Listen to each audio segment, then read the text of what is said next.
Assalamualaikum warahmatullahi wabarakatuh. Waalaikumsalam warahmatullahi wabarakatuh. Kata Imam Ghazali, hati itu kayak kaca, bening pada asalnya. Itu kan fitrah. Tiap kali kita berbuat dosa, nodat, plek, plek, plek. Tapi orang yang rajin istighfar, orang yang rajin berbuat baik, noda itu dia bersihin tuh, dia lap, rek.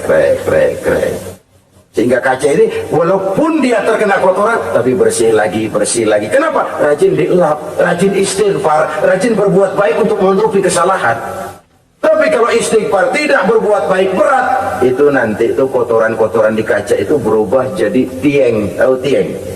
Udah susah diilangin kotorannya, berkarat di atas kaca.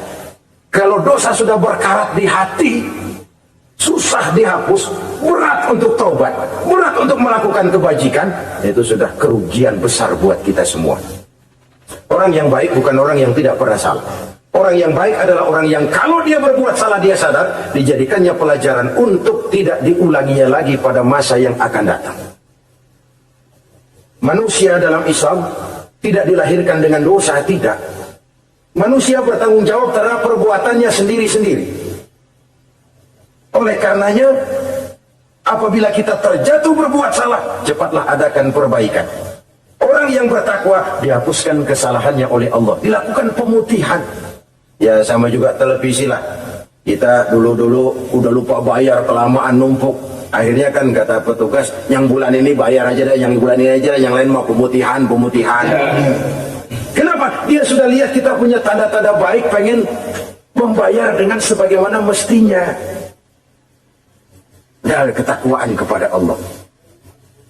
Lalu wa yu'azzim lahu ajra.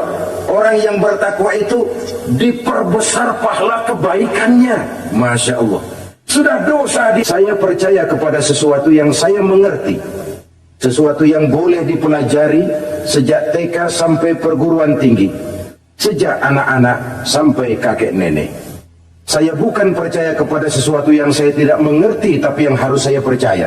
Saya justru percaya kepada sesuatu yang memang saya mengerti.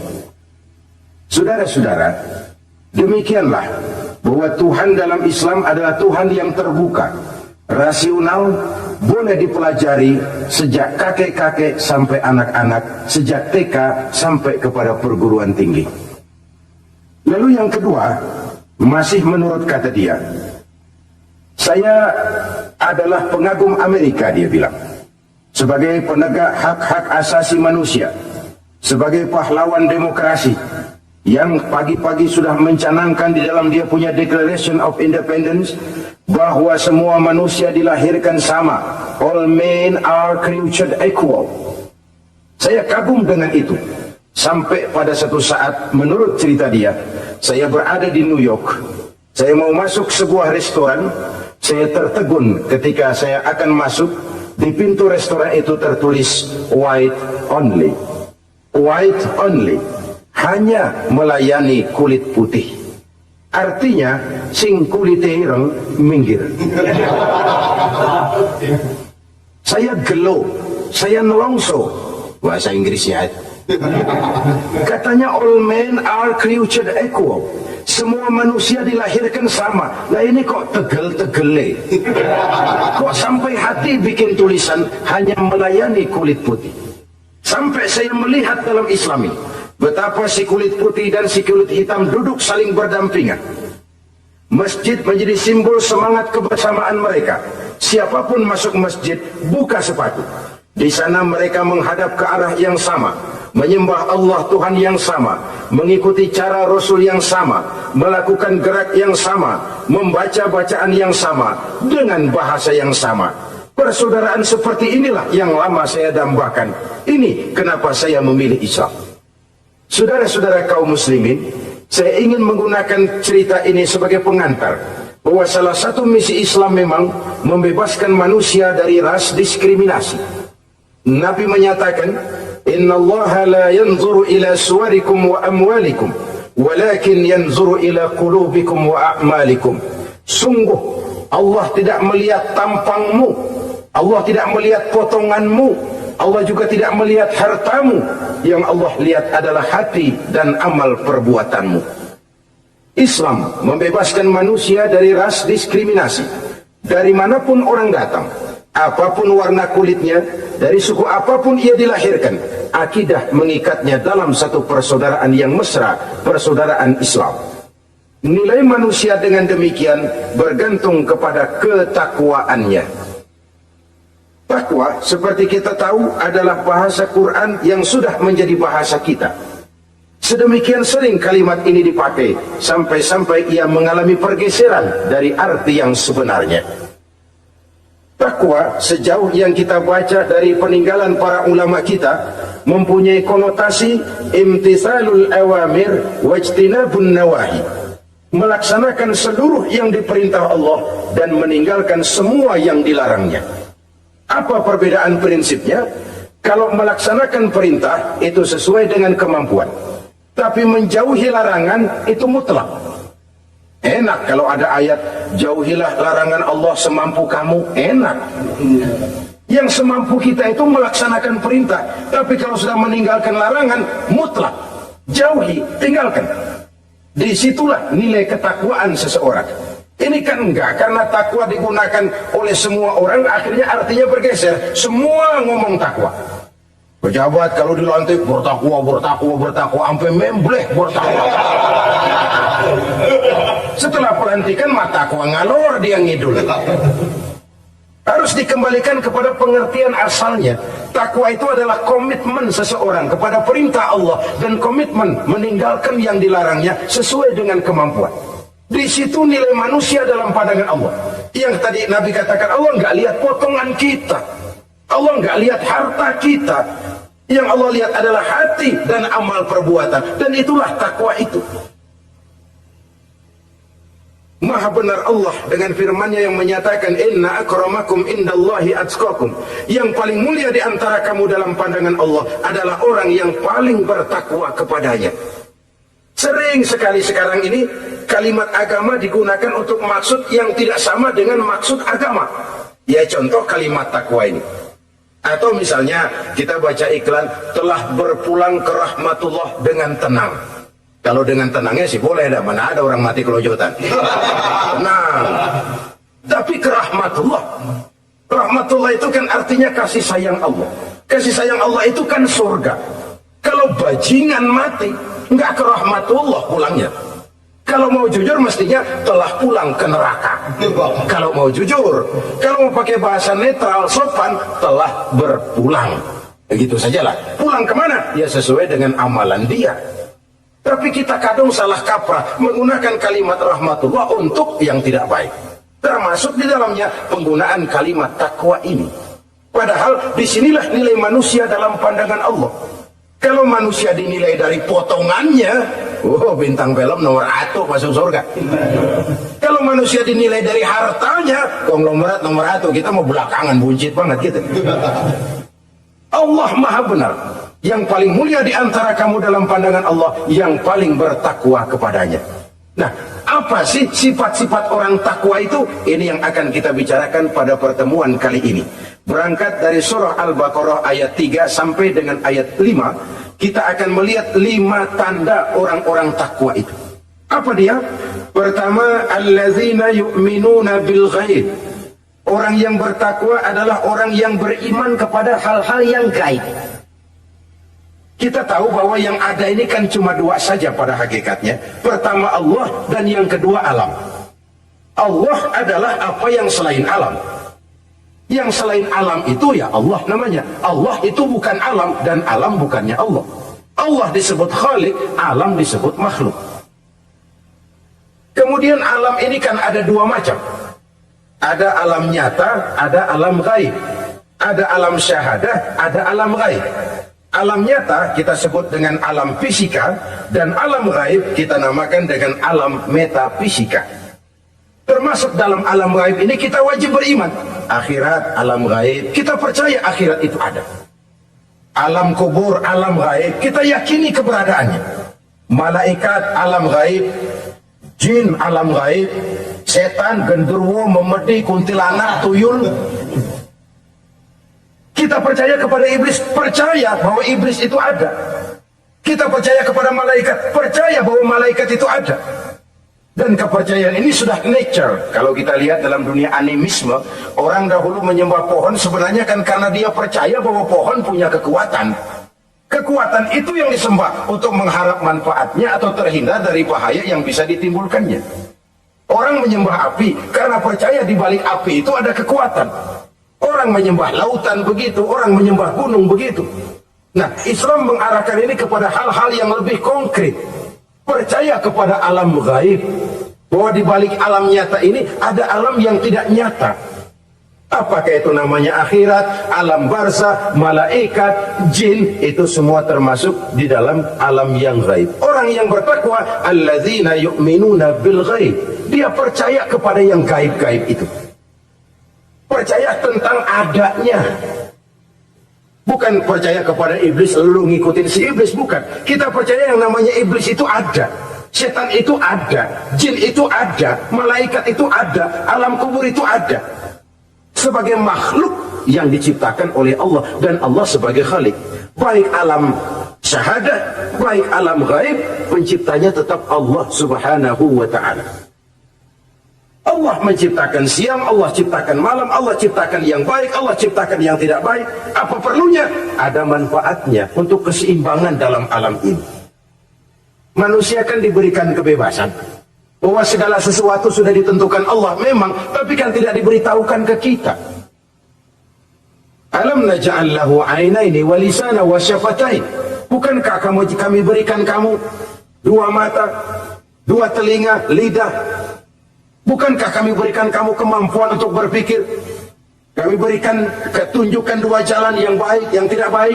Kira-kira, manusia, ini jalan kebaikan, akhirnya akan sampai ke surga. Ini jalan kejahatan, akhirnya akan sampai ke neraka. Silakan kamu memilih. Agar kamu tidak salah pilih, kami berikan otak. Kami turunkan Rasul, kami turunkan wahyu, kami turunkan agama. Kalau sudah semikian komplitnya, masih salah pilih juga, emang dasar rezeki bonyok. Dikasih otak, diturunkan Nabi dan Rasul, diturunkan wahyu, ditunjukkan jalan kebenaran. Malahan, kata Imam Mustafa Al-Maraghi, Allah memberikan petunjuk kepada kita itu bertahap. Pertama diberikan yang namanya hidayatul ilham, insting. Insting ini tingkatan dasar yang sangat diperlukan oleh manusia. Kita bisa lapar, kita bisa sedih, kita bisa gembira, kita bisa nangis, kita bisa ketawa. Nggak ada yang ngajarin. Belum pernah saya melihat ada kursus ketawa, belum pernah. Belum pernah ada akademi pertangisan, nggak ada. Itu insting yang kita bawa sejak lahir. Dan anehnya, ketawa tiap orang nggak sama, nangis tiap orang nggak sama. Itu insting. Bayangin kalau gitu itu nggak ada. Kita nggak bisa sedih, nggak bisa gembira, kita nggak bisa ketawa, nggak bisa nangis. Polos hidup ini, kayak boneka. Nggak ada insting. Nah, ini juga diberikan kepada binatang. Binatang kan cuma instingnya insting rendah. Binatang marah bisa marah. Tapi perasaan mulia binatang nggak punya. Kepengen dipuji, kan kagak ada binatang. Dia cuma punya perasaan-perasaan rendah. Marah, tahu kebo kita sodok, marah dia. Perasaan rendah, lapar, binatang punya. Kenyang, binatang punya. Tapi perasaan tinggi, binatang nggak punya. Kepengen hidup lebih baik, nggak ada. Kepengen hidup terhormat, nggak ada. Senang kalau dipuji, nggak ada. Coba kebo kita puji habis-habisan, diam aja dia. Waduh, lu bukan main hebat bener. Ya tetap aja kebo. Atau kita caci maki, nggak bakal dia marah. Ini perasaan tinggi, ingin lebih baik, ingin lebih terhormat, senang kalau dipuji, marah kalau dicaci. Itu perasaan tinggi yang hanya diberikan kepada manusia. Manusia dipuji, senang, dicaci, marah. Orang kita puji walaupun, wah kamu hebat bener. Walaupun dia bilang, kamu bisa aja. Tapi kupingnya tetap aja mekar. Senang kalau dipuji. Insting yang rendah diberikan juga kepada binatang. Tapi bukan insting yang tinggi. Ini petunjuk pertama. Dengan itu kita punya perasaan dasar untuk mengagumi, untuk sedih, untuk gembira, dan sebagainya. Setelah insting kita diberikan panca indera. Yang kerjanya juga nggak sama. Penciuman dengan pendengaran, dengan penglihatan kan nggak sama. Yang enak buat kuping belum tentu enak buat hidung. Orang buang angin kalau ditinjau dari segi bunyi enak buat kuping, tapi hidung kan kelabakan. Kerjanya nggak sama. Panca indera ini penting sebagai kesiapan untuk melayani insting. Persiapan melayani insting. Cukupkah? Tidak. Binatang juga diberikan panca indera. Bahkan kadang-kadang panca indera binatang lebih tajam daripada panca indera manusia.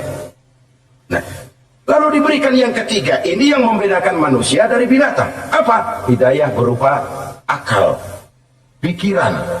Dengan ini, coba kita lihat. Manusia bikin rumah, burung bikin rumah. Tapi bandingkan, rumah burung dari tahun atu, ya gitu-gitu aja. Tapi rumah manusia, Masya Allah, modelnya macam-macam. Ada yang kita dari jauh nggak ngerti ini celengan apa rumah orang ini, bundar begini. Binatang bikin rumah, manusia bikin rumah. Binatang bikin rumah dengan insting, manusia bikin rumah dengan otak. Hasilnya berbeda. Manusia tidak punya sayap, tapi dengan otaknya dia bisa terbang lebih tinggi dari burung. Manusia tidak bernapas dengan insang, tapi dengan otaknya dia bisa nyelam lebih dalam daripada ikan. Ini kelebihan manusia dari binatang, diberikan otak. Belum cukup rupanya otak, karena otak ini penemuannya relatif. Apa yang dianggap hari ini benar, besok udah nggak benar. Apa yang hari ini otaknya bilang baik, besok dia bilang jelek. Apa yang hari ini otaknya bilang katakan jelek, besok dia bilang baik. Yang relatif tidak bisa dijadikan pegangan. Maka Allah lalu memberikan yang keempat. Hidayatuddin namanya. Petunjuk berupa agama.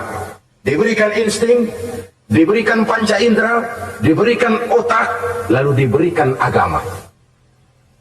Turun para rasul yang 25 itu yang merupakan mata rantai yang berkaitan. Tidak terpisah. Misi samawi, semuanya sama bersumber dari Allah yang satu itu. Setelah agama datang, masih ada yang lebih penting. Apa? Hidayah yang disebut taufik. Persesuaian kehendak antara kita dengan Allah. Kalau taufik tidak datang, kalau taufik tidak dapat, Kan'an saja anak Nabi Nuh kufur. Anak Nabi tidak dapat taufik namanya itu. Agama turun, bapaknya Nabi. Bapaknya Nabi. Azar, ayahnya Nabi Allah Ibrahim, tidak mendapat taufik. Lalu Abu Jahal, Abu Lahab, pamannya Nabi, tidak mendapat taufik. Lalu istrinya Nabi Lut tidak mendapat taufik. Bayangkan ini, anak Nabi, paman Nabi, bapak Nabi, istri Nabi. Taufik inilah yang hak prerogatif Allah. Insting semua dikasih, panca indera semua dikasih, otak semua dikasih, agama kepada semua diturunkan. Tapi taufik ini hak prerogatif Allah. Lah kita ini bersyukur, ponakan Nabi aja bukan dapat taufik. Tidak sekedar mendengar Islam, mendengar agama, tapi mengikuti agama itu sendiri. Inilah institusi-institusi yang diberikan Allah kepada kita. Jadi kalau sudah begini lengkap, manusia, nih aku kasih, tempuh jalan ini, masih salah juga, dasar sableng.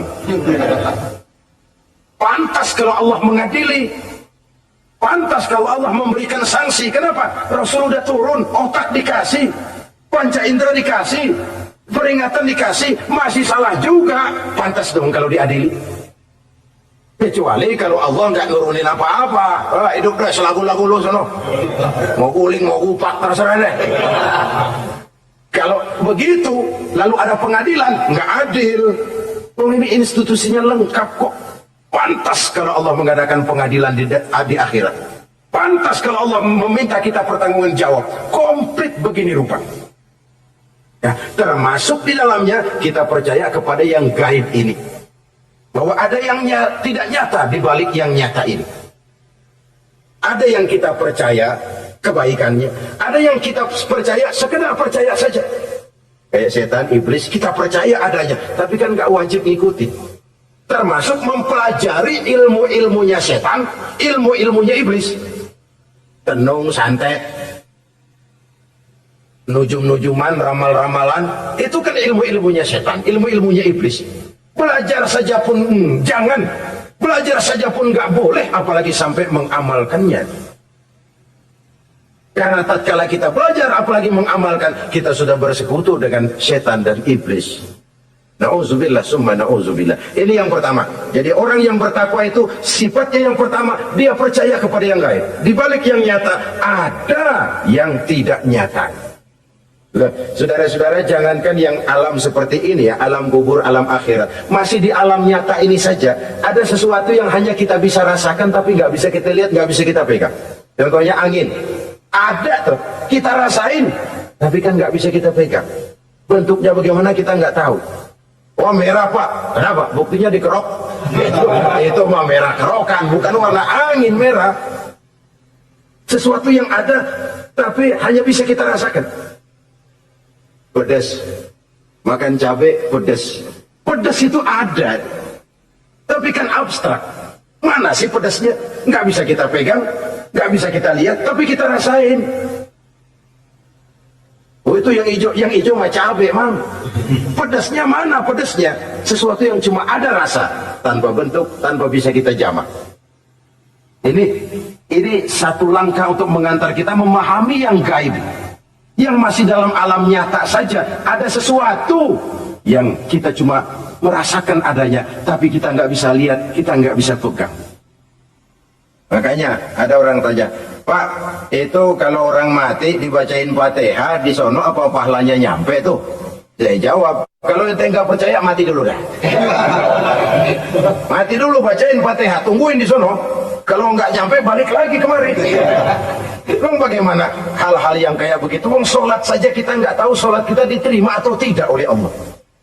Kita puasa, kita hanya melaksanakan. Allah mau terima apa tidak, kita nggak tahu. Itu yang nyata-nyata, apalagi sudah berkaitan dengan hal-hal yang gaib. Ini sifat yang pertama, orang yang bertakwa, alladzina yu'minuna bil ghaib, dia percaya kepada yang gaib. Alam kubur itu ada, alam akhirat ada, malaikat ada, jin ada, surga ada, neraka ada, dan lain sebagainya. Satu. Yang kedua, orang yang bertakwa itu wa yuqimunas shalah. Setelah percaya kepada yang gaib, mereka juga mendirikan sholat.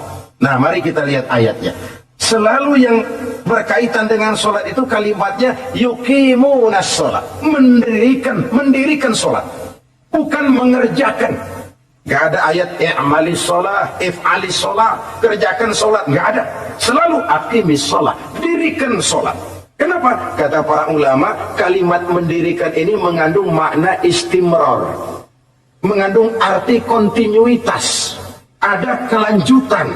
Mendirikan sholat artinya mengerjakan sholat dengan betul, selesai sholat, ajaran sholat diterjemahkan dalam kehidupan. Itu artinya mendirikan sholat. Nah, kalau dilihat dari sisi ini, banyak di antara kita yang sudah mengerjakan sholat, tapi belum mendirikan sholat.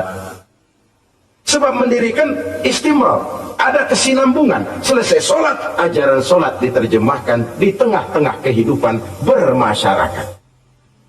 Sehingga sholatnya punya refleksi. Sholatnya punya bias dalam membentuk kepribadian dirinya. Ini kadang-kadang rancun. Yang sembahyang dia, yang nyolong dia. Yang baca Quran dia, yang fitnah orang dia. Yang sedekah dia, yang nyolong dia juga. Ansip bingung bagaimana mutusinnya. Kalau mendirikan sholat mengandung arti kesinambungan, selesai sholat, ajaran sholat diterjemahkan dalam kehidupan. Apa? Banyak tentunya. Misalnya sholat melahirkan sikap rendah hati, melahirkan keikhlasan, melahirkan sifat jujur, melahirkan sifat disiplin, dan lain sebagainya. Dan itu diterjemahkan dalam kehidupan. Kita lihat, ini anggota badan kita yang paling terhormat kan kepala. Kalau bercanda sama teman, dipegang tangan, kita masih senyum. Dipegang kaki, kita masih senyum. Tapi kalau pala dikeplakin, jengkel bukan main. Kenapa? Al-Mukarram itu adanya di sini. Otak, di kepala. Tapi kepala yang kita hormati ini, ketika sujud dengan di hadapan Allah, sama rendahnya dengan telapak kaki kita. Allahu Akbar. Yang besar cuma Allah. Manusia, kepala sama rendah dengan telapak kaki. Kesadaran ini membias, selesai sholat, kembali ke masyarakat, sombongnya hilang. Apalagi lagi? Ikhlas. Salat itu kan lillahi ta'ala. Orang mau puji apa tidak, enggak soal. Orang mau bilang ini, mau bilang itu, soal lain. Yang penting ini saya kerjakan lillahi ta'ala. Karena Allah saja, bukan karena yang lain. Disiplin. Sehari semalam 5 kali kita lapor kepada Sang Maha Komandan. Bagaimana tidak akan tercegah dari perbuatan yang keji dan munkar? Seorang prajurit saja, kalau sehari semalam 5 kali dia lapor kepada komandannya, saya yakin dia tidak akan sempat melaporkan yang tidak baik. Pantas kalau Al-Quran memberikan jaminan, solat mampu mencegah manusia dari perbuatan yang keji dan munkar. Masih ada yang tanya, Pak, katanya sembahyang mencegah orang berbuat jahat. Iya, teman saya kok sembahyang nyolong ayam. Bagus, sembahyang nyolong ayam. Coba nggak sembahyang, nyolong motor. Gedean lagi yang dicolong. Dan sebenarnya itu bukan jawaban, itu cuma logika saja. Yang benar adalah solatnya belum berfungsi. Dia baru mengerjakan solat, belum mendirikan solat. Inilah yang kalau kita jujur mau bicara, inilah problem kita sekarang ini. Mengislamkan orang Islam. Bagaimana dari mengerjakan solat kita menjadi mendirikan solat. Agar solat itu membuahkan hasil berupa pembentukan kepribadian di tengah-tengah kehidupan sosial kemasyarakatan. Kalau tidak, ya sekedar terjebak kepada rutinitas. Pergi haji begitu, pulang haji bikin gila. Masuk Ramadan begitu, selesai Ramadan ya tetap begitu. Ibadah tidak memberikan bias dalam pembentukan pribadi. Itulah sebabnya digunakan kalimat yuqimunas sholat, mendirikan sholat yang mengandung arti berkesinambungan. Selesai sholat, jiwa dan semangat, ajaran dan filsafat sholat diterjemahkannya dalam kehidupan sehari-hari. Saudara-saudara kaum muslimin rahimakumullah. Sifat yang ketiga dari orang takwa adalah wa mimma razaqnahum yunfiqun. Mereka menginfakkan sebagian dari rizki yang diberikan Allah kepada mereka. Rizki menurut definisi yang diberikan para ulama kita, ar-rizqu bima'na al-'ata hissiyan kana aw ma'nawiyan. Rizki adalah pemberian, baik yang abstrak maupun yang konkret. Selama ini kita sering mengartikan rizki hanya dalam bentuk uang, sehingga rizki kita dibatasi oleh pengertian kita sendiri. Padahal tidak cuma uang, ilmu adalah rizki, jabatan dan kedudukan adalah rizki, otoritas dan wibawa juga rizki, anak, istri, suami juga rizki. Ketika ayat ini mengatakan wa mimma razaqnahum yunfiqun, mereka menginfakkan sebagian dari rizki, yang dimaksud di sini adalah rizki yang konkret dalam bentuk materi, uang, benda dan lain sebagainya. Orang yang bertakwa sadar benar, dari Allah rizki datang, ke jalan Allah rizki dibelanjakan. Semakin kita rajin membelanjakan rizki di jalan Allah, biasanya akan semakin mengalir rizki dari Allah. Semakin bakhil kita, kadang-kadang rezeki juga malas deketin kita.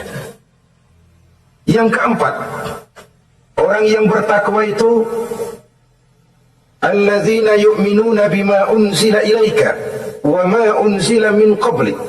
Mereka beriman, mereka percaya kepada apa yang diturunkan terhadap Muhammad, yaitu Al-Quran, wa ma unzila min qablika, dan apa yang telah diturunkan sebelum kamu, yaitu Taurat, Zabur dan Injil. Orang yang takwa percaya bahwa Allah dahulu telah menurunkan Taurat kepada Musa, Allah telah menurunkan Zabur kepada Nabi Daud, Allah telah menurunkan Injil kepada Nabi Isa. Percaya sekadar percaya, tidak wajib mengamalkan ajarannya. Kita percaya Taurat itu kitabnya Allah, Injil dahulu yang diturunkan kepada Nabi Isa kitab Allah, Zabur kitab Allah. Percaya sekadar percaya, bukan percaya kemudian mengamalkan, bukan. Karena dengan turunnya Al-Quran, maka seluruh kitab-kitab terdahulu sudah tercakup di dalam Al-Quran. Orang yang bertakwa percaya kepada apa yang diturunkan terhadap Nabi Muhammad. Apa itu? Al-Quranul Karim. Bagaimana kepercayaan kita kepada Al-Quran? Bahwa dia kitab suci yang isi dan redaksinya langsung dari Allah, yang kita membacanya beribadah, mengerti atau tidak mengerti artinya. Akan lebih baik setelah bisa membaca, mengerti, kemudian mengamalkannya dalam kehidupan kita. Saudara-saudara, kalau kita adakan konteks ini di mana-mana, modernisasi, globalisasi, kemajuan sering membawa pergeseran nilai. Dulu, ini zaman dulu ya, waktu listrik belum masuk desa, kita rasakan betul. Kalau masuk kampung berasa banyak orang Islam. Padahal rumah pakai lampu templok, lampu tempel, paling banter, patroma. Tapi kita masuk kampung berasa kok banyak orang Islam. Kenapa? Suara Al-Quran kedengaran dari rumah-rumah. Kenapa? Ada anak-anak muda lagi latihan baca barzanji. Kenapa? Ada fatayat, santri-santri wanita lagi baca solawatan. Kenapa? Nenek-nenek lagi ngapalin sifat 20 sembari nyisik. Wujud artinya ada, maka mustahil Allah. Zaman dulu terjadilah modernisasi, listrik masuk desa. Apa yang kita lihat? Rumah pada terang. Terus televisi main gede-gedean. Lalu radio kaset main kenceng-kencengan. Tergeserlah suara Al-Quran, apalagi solawatan, apalagi barzanjian. Apa tidak boleh? Ya boleh saja. Apa tidak bagus? Ya bagus saja. Tapi kalau harus menggeser, apalagi menggusur nilai-nilai positif, itu yang kita prihatin. Kan Nabi mengingatkan, la tattabi'anna sunnana man kana qablakum shibran bi shibrin wa zira'an bi zira'in. Kamu akan ikuti tingkah laku orang-orang sebelum kamu. Cuma ikut-ikutannya nggak berasa, sejengkal, lalu sehasta, lalu semeter, lalu 3 meter. Begitu enak kamu ikut-ikutan budaya orang lain, sampai yang kamu ikuti masuk lubang biawak, kamu akan masuk juga ke dalamnya. Inilah kehidupan kita, inilah kehidupan anak-anak kita. Jujur mereka lebih kenal Valentine Day daripada Muharram. Anak-anak kita, anak-anak muslim, kalau kita menghitung Muharram sampai Zulhijjah nggak hafal. Kalau Januari sampai Desember, anak-anak kita bangun tidur hafal.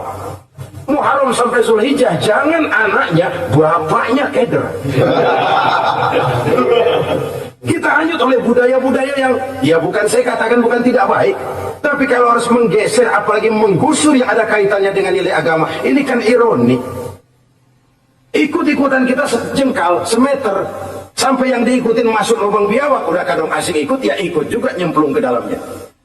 Orang sering katakan mula-mula dari nama dulu nih yang kagak begitu kelihatan pengaruhnya. Mula-mula malu pakai nama yang berbau Quran, malu pakai nama yang berbau Islam. Dari nama nanti dia pindah ke pakaian, dari pakaian dia pindah ke pergaulan. Kalau sudah pindah ke pergaulan dikhawatirkan pindah agama pun nggak terasa. Wah, semua agama sama, semua agama bagus. Lalu bagaimana? Bagaimana musimnya aja. Ironi, menyedihkan, memilukan, bahkan memalukan. Yang tidak boleh kan fanatik kepada guru, yang tidak boleh kan fanatik kepada suku. Kalau kepada agama fanatik itu wajib, dalam arti bukan sempit, berpegang teguh kepada agama. Satu sikap yang wajar, bahwa penganut suatu agama menganggap cuma agamanya yang benar. Itu sikap setiap penganut agama. Orang Kristen begitu, orang Hindu begitu, orang Buddha begitu. Kenapa kalau orang Islam begitu lalu dianggap ekstrim? Sebagai Muslim saya yakin cuma Islam yang benar.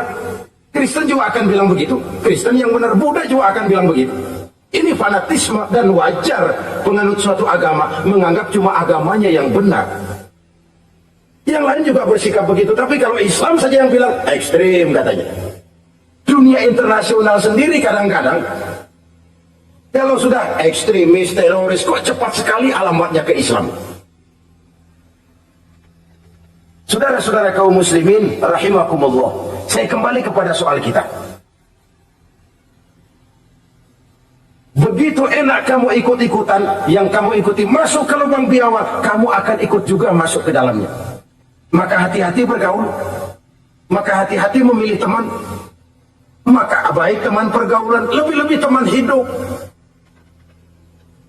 Karena orang sering bilang cinta itu love is blind katanya ya, cinta itu kotok, cinta itu buta, cinta itu lamur, nggak bisa bedain coklat, nggak bisa bedain yang lain-lain. Orang sering kehilangan pertimbangan. Demi cinta akidah terjual, demi cinta akidah tergadai. Tidak ada kemalangan yang paling malang kecuali kalau kita harus berpisah dengan akidah. Sebab itu modal dasar. Nah, orang yang bertakwa dia beriman kepada Al-Quran. Beriman kepada Quran artinya apa? Menjadikan Quran sebagai imam dan dia sebagai makmum. Konsekuensinya makmum harus ikut imam. Selain Quran dia percaya kepada Injil, kepada Zabur, kepada Taurat. Dilihat dari sudut ini, umat Islam itu lebih toleran loh. Orang lain yang megang Injil gak bakal percaya kepada Quran. Orang lain yang memegang Taurat gak akan percaya kepada Quran. Tapi orang yang megang Quran, dia percaya kepada Injil, dia percaya kepada Taurat. Dari sudut ini kan kita lebih toleran. Allah dahulu menurunkan Injil kepada Isa. Yang Injil itu yang kita percaya. Yang Allah turunkan kepada Isa. Yang Allah turunkan Taurat kepada Musa. Bukan yang telah terkena intervensi dan investasi manusiawi. Dan percaya pun terbatas percaya kepada adanya, bukan kepada mengamalkannya. Kenapa? Karena ordenya udah lewat. Kita percaya Bung Karno adalah presiden pertama Republik Indonesia. Tapi kan udah lewat. Udah lewat. Kita percaya Bung Karno presiden pertama Republik Indonesia. Tapi kan udah lewat, udah selesai. Begitulah kita mempercayai Taurat, mempercayai Injil, ada, kita percaya, tapi kan udah selesai misinya. Yang berlangsung sampai akhirat nanti adalah Al-Quranul Karim. Orang yang bertakwa meyakini itu. Ini yang keempat. Yang kelima, wabil akhirati hum yuqinun. Mereka yakin, orang bertakwa ini, kepada adanya akhirat.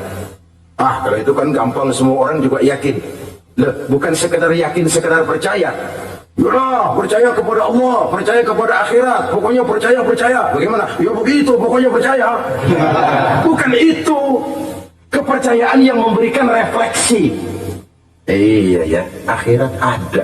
Ada hidup sesudah mati, ada akhirat sesudah dunia. Saya memang benar kepengen cepat kaya, tapi kalau nipu orang nanti di akhirat bagaimana? Ini loh.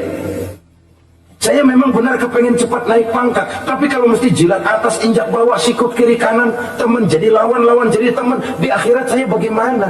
Ini loh percaya akhirat itu. Saya memang benar kepengen cepat kaya, tapi kalau makan renten, nanti di akhirat bagaimana? Kepercayaan yang mewarnai gerak kehidupan. Kalau percaya sekedar percaya, yang buta campur budak juga percaya akhirat ada. Tapi kan kepercayaan yang memberikan refleksi, mewarnai gerak hidup kita. Loh, enggak gitu. Orang yang percaya akhirat itu gayanya enggak gitu. Orang yang percaya akhirat itu sikapnya enggak gitu. Orang yang percaya akhirat jalannya enggak gitu. Orang yang percaya akhirat ngomongnya enggak asal ngomong. Kepercayaan yang memberikan refleksi terhadap gerak hidup. Nah, ini refleksi dari sifat-sifat takwa. Saudara-saudara, kalau itulah sifat-sifat orang takwa, lalu terhadap mereka yang takwa ini, karunia apa yang diberikan Allah? Apa keutamaan mereka? Mari kita kutip beberapa ayat. Pertama, ini janji Allah ya. Wa may yattaqillaha yaj'al lahu makhraja. Siapa yang bertakwa kepada Allah, maka ia akan diberikan jalan keluar dari segala macam kesulitan. Masya Allah. Orang takwa itu kan orang yang dekat dengan Allah. Kalau sudah dekat dengan Allah, everything is running well. Apa yang nggak selesai? Impossible, kata otak. Tidak mungkin, kata rasio. Mana bisa menurut kebiasaan. Tapi orang yang takwa selalu saja ada jalan keluar. Selalu diberikan Allah jalan keluar. Ini yang faktor yang irasional, faktor yang non komputer, faktor yang samawi. Allah yang mau, ada saja jalan keluar. Coba. Waktu terjadi peristiwa hijrah, Masya Allah. Rasulullah itu sudah dikepung rapat rumahnya, pagar betis. Jangan manusia, tikus saja nggak bisa lewat. Rapat di pagar betis. Kesepakatan sudah jelas, membunuh Muhammad bersama-sama. Apa yang terjadi? Ketika Nabi keluar, buka pintu. وَجَعَلْنَا مِنْ بَيْنِ أَيْدِيهِمْ سَدًّا وَمِنْ خَلْفِهِمْ سَدًّا فَأَغْشَيْنَاهُمْ فَهُمْ لَا يُبْصِرُونَ. Di depan belakang, di kiri kanan mereka kami jadikan dinding, kami butakan mereka. Mereka enggak lihat Muhammad keluar dari rumahnya. Allah berikan jalan keluar. Padahal Quraisy siaga satu, pita merah, apel siap, mata menteleng, Nabi lewat nggak kelihatan. Persis ikan bandeng. Ikan bandeng kan melotot, colok dia maju, nggak lihat apa-apa. Ya ja'allahu makhraja. Allah berikan jalan keluar dari berbagai macam kesulitan. Sesuatu yang menurut kita, aduh udah deh nyerah dah, nggak bisa dah. Tapi orang yang takwa kepada Allah, Allah janji, Allah lah yang janji ini. Yaj'al lahu makhraja. Allah akan berikan jalan keluar dari segala macam kesulitan. Kenapa? Dia dekat dengan Allah. Orang yang kayak begitu yang kita takut itu. Doanya ngebul kata anak-anak. Permohonannya didengar, ratapannya dipenuhi. Allah berikan dia jalan keluar. Ada saja jalan keluarnya. Ini keistimewaan pertama dari orang yang takwa itu. Lah kalau Allah yang ngasih jalan keluar, siapa yang bisa mencegah jalan orang kayak begitu? Di pagar betis lolos, di Gua Sur Quraisy sampai ke Gua Sur mencari Nabi. Kalau mereka nengok aja kelihatan. Apa yang terjadi? Dilalah, dadakan. Burung bertelur di bibir goa, laba-laba bikin sarang di bibir goa. Quraisy mikir kalau Muhammad masuk kemari telur berantakan, rumah laba-laba hancur ya. Nggak mungkin dia ke sini, cari ke tempat lain. Rumah laba-laba yang rapuh mengagalkan usaha Quraisy yang gagah perkasa. Yaj'al lahu makhraja. Allah berikan jalan keluar. Ini yang pertama. Yang kedua, wa yarzuqhu min haitsu la yahtasib. Allah berikan rezeki dia, orang yang takwa ini, dari jalan yang tidak disangka-sangka. Rezekinya mengalir. Kenapa? Dia dekat dengan Allah. Allah Maha Kaya. Kadang-kadang ini orang kerjaannya sujud doang, mengangkat tangan, rezekinya ada aja. Allah yang kaya, Allah yang Maha Tahu. Orang yang takwa walaupun gajinya kagak ada, penghasilannya gede. Allah yang memberi. Jangan lupa itu ada gaji, ada penghasilan. Kalau gaji kan ada ukurannya. Kadang-kadang ada orang gajinya kecil, penghasilannya gede. Pokoknya jadi lurah musim gusuran. Itu penghasilan. Kalau gaji bisa diukur, tapi penghasilan gede lah. Kalau semeter komisinya sekian kan gede penghasilan. Ada juga yang memang gaji gede, penghasilan gede. Ini pejabat-pejabat yang banyak sikutannya tuh. Saudara-saudara kaum muslimin, orang yang bertakwa itu yarzuqhu min haitsu la yahtasib. Allah berikan rezeki lewat jalan yang dia nggak sangka-sangka. Ada aja jalannya. Nggak punya duit tapi haji bisa pergi. Nggak punya duit tapi ya hidupnya wajar. Tamu datang balahan. Pernah itu ada tamu di Jawa Timur sana datang ke rumah seorang kiai, ratusan tamu dikasih makan semua. Padahal kiai rumahnya gede. Tamu ada yang dalam hatinya nyeletuk, ini kiai bisa ngasih makan orang satu rombongan banyak begini, duit dari mana ini? Dalam hatinya, disamperin sama kiai, kamu jangan buruk sangka, ini rezeki halal. Bukan cuma rezeki, dia bisa ngerti hati orang. Mukasyafah, Allah bukakan apa yang Allah nggak bukakan buat orang lain. Ini karunia, dan itu hanya mungkin dengan takwa. Itu tadi komitmen kepada perintah Allah, menjauhi larangannya. Mukasyafah, dibukakan pintu oleh Allah. Dia bisa lihat yang orang nggak lihat, dia bisa tahu yang orang lain nggak tahu. Udah nggak bisa main-main kalau ketemu orang begini. Udah high class ini di sisi Allah. Ini yang kedua, rezekinya ngalir lewat jalan yang nggak sangka-sangka. Yang ketiga, wa may yattaqillaha yaj'al lahu min amrihi yusra. Orang yang bertakwa kepada Allah, Allah jadikan urusannya gampang. Allah mudahkan urusannya. Masya Allah. Kalau Allah yang sudah mudahkan, siapa sih yang bisa bikin sulit? Allah yang gampang itu urusannya. Orang mana yang bisa bikin sulit?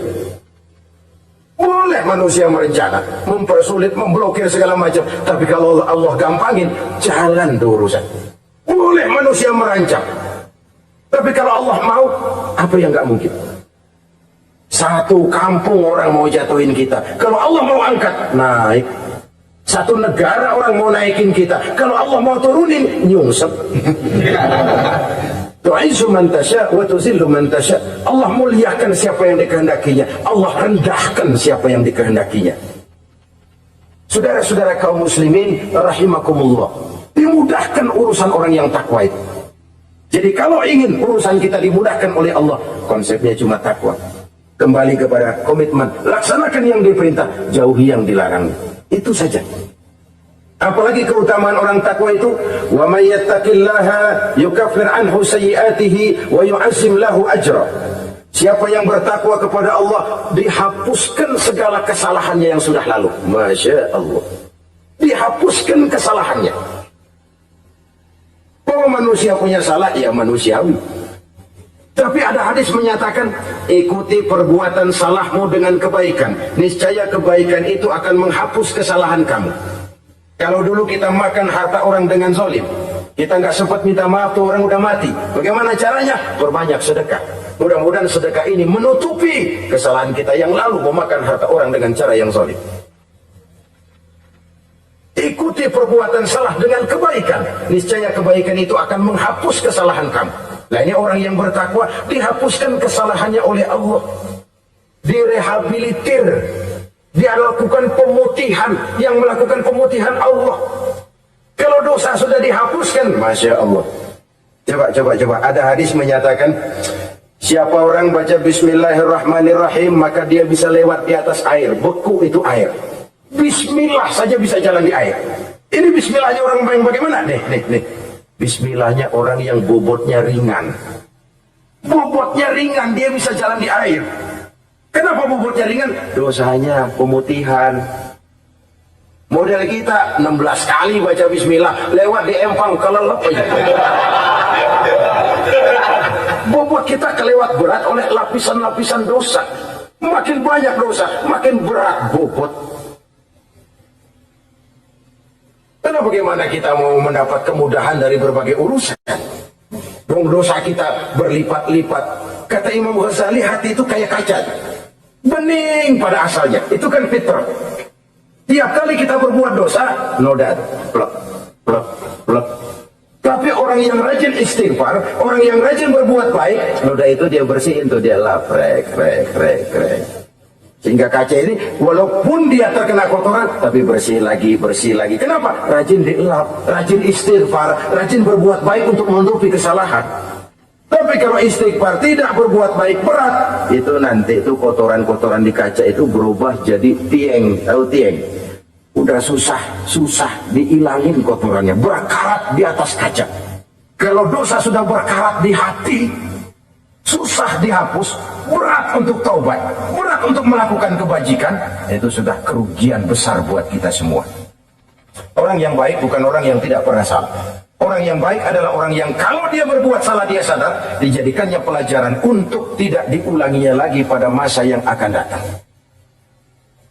Manusia dalam Islam tidak dilahirkan dengan dosa, tidak.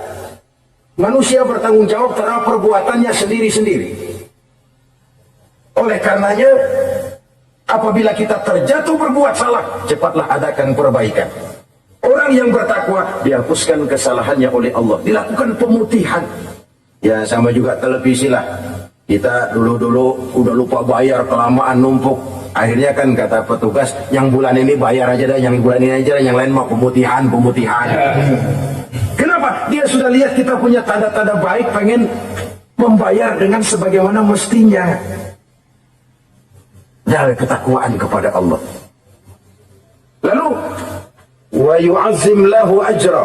Orang yang bertakwa itu diperbesar pahala kebaikannya. Masya Allah. Sudah dosa dihapus, diampuni, diputihkan, kebaikannya dilipat gandakan pahalanya. Padahal kita semua sama-sama makhluk. Inilah kenikmatan Islam.